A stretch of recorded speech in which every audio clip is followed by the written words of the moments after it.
Hello everyone, and welcome to Jagger Films. I'm your host, Adrian Parker, and today we will be looking at Harry Potter and the Order of the Phoenix. Well, I've got to admit, I quite like this movie. It was a very good movie, and probably the best ending to any of the Harry Potter films. Heck, even including Fantastic Beasts. Like, it is just so good. Sure, it technically was... There was a lot of things that were missing from the book, I'm not gonna lie. But the visual effects in that ending was just so spectacular. Ugh. Sorry, I'm getting ahead of myself.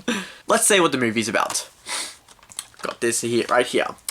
Lord Voldemort has returned, but the Ministry of Magic is doing everything it can to keep the wizarding world from knowing the truth, including appointing Ministry official Dolores Umbridge as the new Defense Against Dark Arts professor at Hogwarts. When Umbridge refuses to teach practical defensive magic, Ron and Hermione convince Harry to secretly train a select group of students for the wizarding war that lies ahead. A terrifying showdown between good and evil awaits in this enthralling film version of the fifth novel in J.K. Rowling Harry Potter series. Prepare for battle. Now, I've got to admit, this movie, as I said before at the ending, it was actually really good. It's definitely one of the top Harry Potter films, so good. And also, what's even really nice about this movie is that you also have... such a great, honestly, a fatherly bond between Harry and Sirius. It was just, even though, look, let's face it, the action is pretty great, but just nice human moments, or in this case, wizard moments, that really makes this movie a lot better.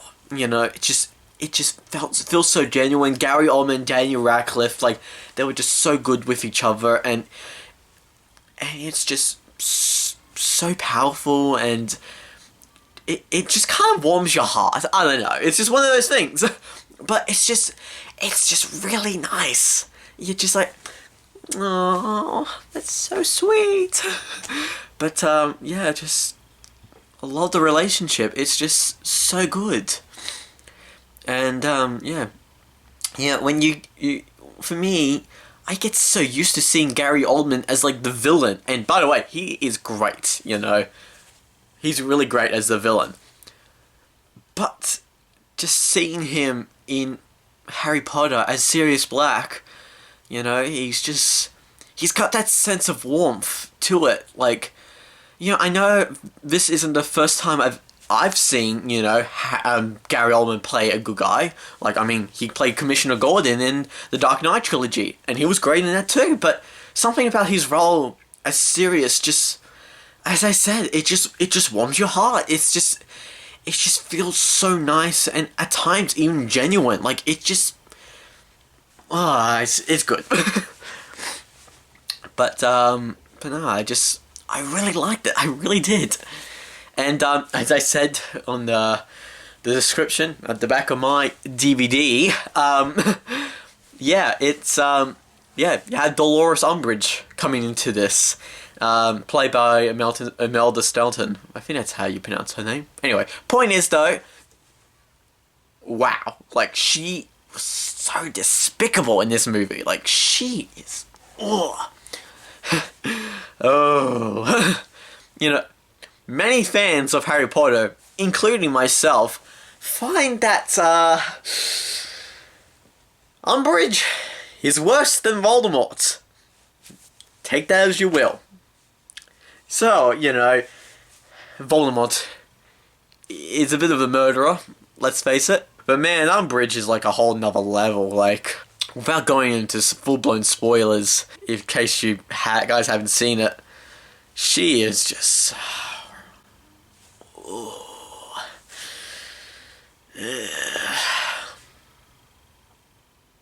Anyways, what this movie does so strong at is obviously the visual effects. Then again, all the other Harry Potter films, the visual effect is still good, but this just feels like, another level of just pure awesomeness. And also, you know, as I said, just the relationship between Sirius and Harry is just beautiful. And Umbridge is a total dick. Yeah. Anyways, but yeah, that's as vague as I can get. I hope. And yeah, let's go on to the spoilers. Spoilers! Okay, well, straight off the bat, the opening scene with the Dementors attacking Harry and Dudley, like, that was a great sequence, you know, like, they're running and into this, like, weird dark corridor kind of thing with some flashy lights kind of thing, and all of a sudden, the Dementors, like, to Harry, it's like, run! Dudley, run! And Dudley, like, Ugh! And all of a sudden, you know, he slips, and then, like, it's like he slipped on the banana peel, that kind of thing.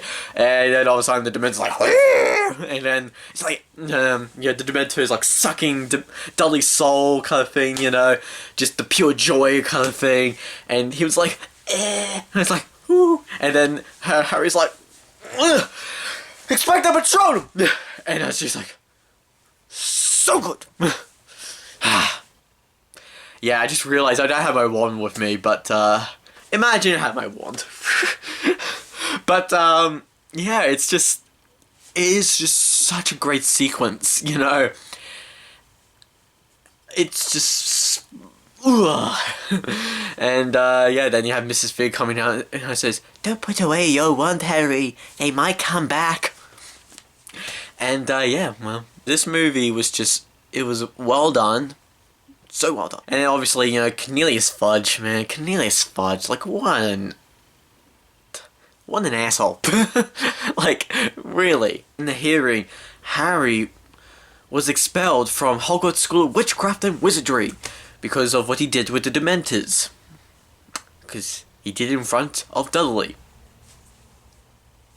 Anyways, point is, though, is that what he said, you know, he was so focused on trying to pinpoint on Harry, saying like, oh, he's a liar, that kind of thing. And then, you know, when the whole thing was, when Dumbledore comes in and, you know, tells him off kind of thing, you know, in his own way kind of thing, you know, he says, please listen to reason kind of thing, you know, Voldemort is back, and like, he's not back. Then at the end of the movie, when he sees Voldemort, he's back. What a condescending asshole! Like, I don't know, he's just, what? But yeah, so he's all good, Harry, yay, and he goes to Hogwarts, and then that kind of thing. And then, you know, you have Umbridge being there because she was at the hearing, and so she's like a spy for Fudge, that kind of thing. And she's also doing her stuff on her own accord, that kind of thing. And then finally, like the scene when she was teaching Defense Against the Dark Arts, like the kiddie version, yeah, when Harry like literally like just yells at her saying about how, you know, Voldemort is back, you know, Cedric Diggory was killed by him, I saw him, and I'm just like, I told you this is what I'm gonna be like from my previous review. Harry. You did not see Voldemort kill Cedric. You did not. It was Peter Pettigrew, Wormtail, Ron's rat. Like, as Dumbledore said in Goblet of Fire, Cedric Diggory was murdered by Ron's rat. Okay, no, he didn't say that, but come on. You know, look, I know Dumbledore said he was killed by Voldemort. Harry says he was killed by Voldemort. Like, Cedric was not killed by Voldemort. He was not. I never understood that. When he was like, I saw him. No, you didn't. I know I'm repeating myself, but this really, really, and truly ticks me off. He really does. Like, look, I'm skipping ahead, right, with Deathly Hallows, but, you know, I won't even mention, I won't even mention my Deathly Hallows one, but assuming you guys seen the other films as well, I'm just gonna say right now, alright, in Malfoy manner, when Harry, you know, makes like does that charm or whatever, and he gets Malfoy's wand. So because of that, he now technically owns Malfoy's wand, kind of thing. Right, cool. And when Harry kills Voldemort at the end of the last one, he was using Malfoy's wand. So does that mean Malfoy killed Voldemort? Because Peter Pettigrew killed Cedric with Voldemort's wand. So does that mean? I don't know. Maybe Malfoy really did kill Voldemort and not Harry. Oh, who knows? I just, it really rubs me off. It really, truly does. And just, I really was not a fan of it. Really wasn't. Anyways, moving on. Okay, so our great moments I really love to talk about is, just, I don't know, just seeing Harry being trying to be a leader, but trying to be a teacher, teaching all these students to fight back, because Umbridge sure doesn't want that to happen. And yeah, I felt like it was really good for his character to grow up, like, as the leader that he is born to be, I guess, Like, he did really well. Daniel and obviously Harry. I have to admit, I love the moment where Fred and George, like, did the whole fireworks show during the exams kind of thing. Like, I love that. That was so hilarious, and it's one of my big highlights of the series. Love it. And just Umbridge also getting her comeuppance with Grawp and also the Centaurs kind of thing. That was very satisfying. Harry, tell them I don't mean no harm. I'm sorry, Professor. I must not tell lies. Yow! Anyways, seriously, what a mic drop moment. I thoroughly enjoyed it. Like, it was such a great moment. And obviously, as I said in my spoiler-free part, like, the ending is so good. Where they are fighting at the Department of Mysteries kind of thing, and kind of thing, and such a good scene. I loved it, and so tense and well done, and which brings me to something else I have mentioned before, Luna Lovegood. Like, I love Luna Lovegood. I think she might be my favourite girl character in the Harry Potter series. Like, she's just the right amount of weird and pure awesomeness. Like, let's face it, I'm pretty awkward. She's pretty awkward. I feel like in one sense we're kind of similar, and I don't know. I feel like I could, connect with her a lot more than some of the other characters. But yeah, I really love Luna, and Ivana Lynch, she's great. But yeah, so, and she's even nicer in person. Anyways, point is though, I really liked her, and she was very cool. But yeah, when Sirius got killed by Bellatrix Lestrange, his cousin, mind you, family, man, family. Anyways, like, that was a real big poignant moment in Harry Potter. Like, it was like a big shocker, and it really is one of those most saddest moments in the series.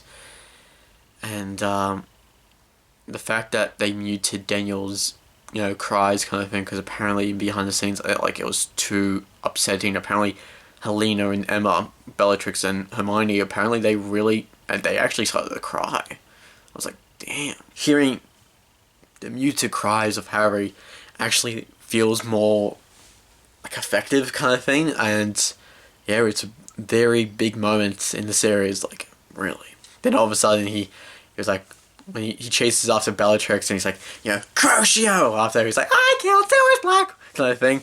And yeah. And Voldemort's like, you've got to mean it, Harry. She killed him.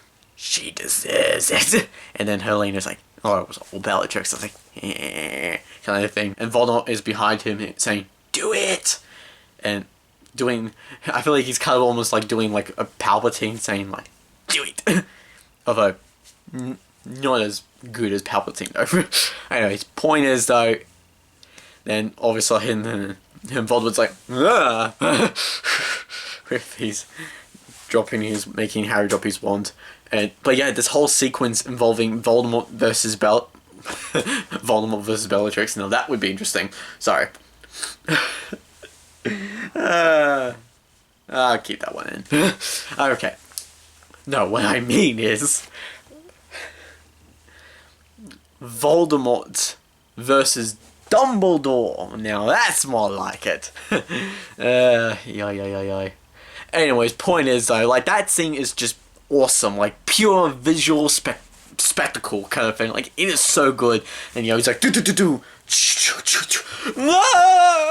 and then so good, and yeah, I love it. It's such a great scene, and that's obviously after Voldemort possessing Harry. I know Voldemort saying through Harry, he says, "You've lost, old man," but when I first watched it, I actually thought he said, "You look lost, old man." I was like, "Oh, that's silly. He's thinking that Dumbledore's lost." Yeah, but obviously that's not what he says. But point is though, still, and there was still like a big powerful moment saying, like how, he's like. Harry's like, you're the weak one, you'll never know love or friendship kind of thing, and I feel sorry for you. And that actually felt such a big, powerful moment, and it's just like, oh wow, get you right in the feels, man. And Voldemort comes out of Harry, and he says, "You're a fool, Harry Potter, and you will lose everything." And that's when Fudge comes in, and he's like, "He's back," and such an idiot. Anyway, and yeah, that was practically about it of the movie, and all the cool scenes that I absolutely love, and yeah, no other Harry Potter ending has ever reached the magnitude of what the ending of Order of the Phoenix was. Like, it is so good, and yeah, so that's honestly about it, really, of what I wanted to say, and yeah, I hope you enjoy my review, and tune in next time when I do Half-Blood Prince. See ya!